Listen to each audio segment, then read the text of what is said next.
Hi, my name is Sarah Thompson. Back in 1894, I was 17 years old, living in a small town called Hinckley, Minnesota. Before I tell you what happened, if you enjoy real stories like this, don't forget to like this video and follow the channel. It really helps keep these stories alive. Now, let me take you back to that day. Life in Hinckley was simple, quiet.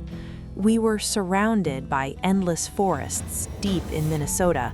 Almost everyone in town depended on logging.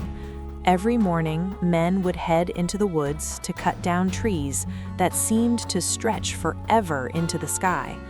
It was hard work, but it was all we knew, and everywhere there was wood.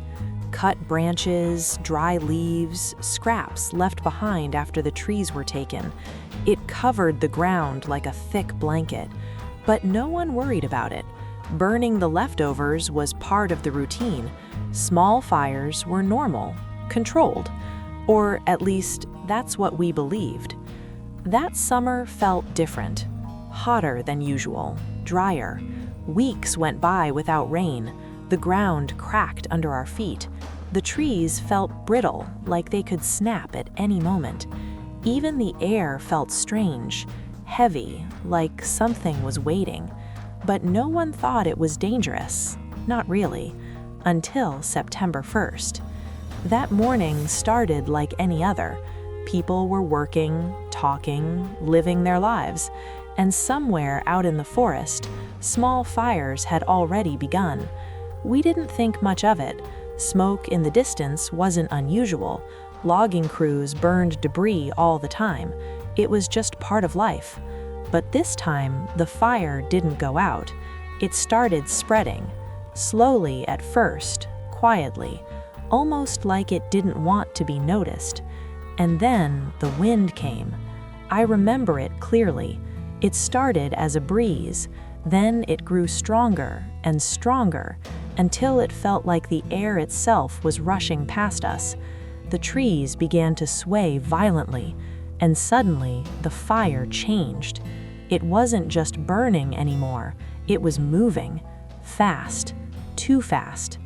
People later said it sounded like a train roaring through the forest, a deep, terrifying sound that didn't stop.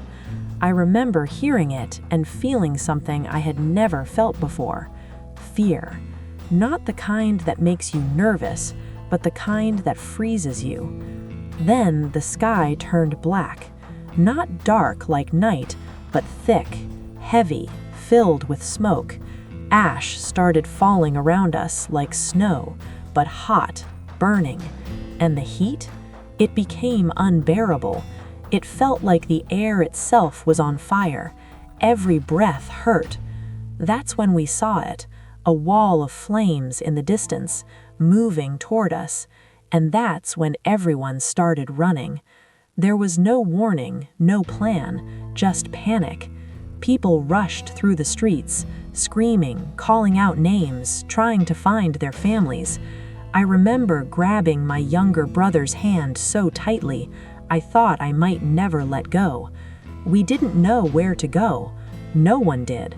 Some people ran into the forest thinking they could escape. Others headed towards the train station. The railway, it became our only hope. We followed the crowd. The smoke was everywhere by then. It burned our eyes, filled our lungs. People were coughing, falling, getting back up again. It was chaos. When we reached the station, it was already crowded. Too crowded. People were pushing, shouting, desperate to get on the trains. 2 trains were there that day, just 2.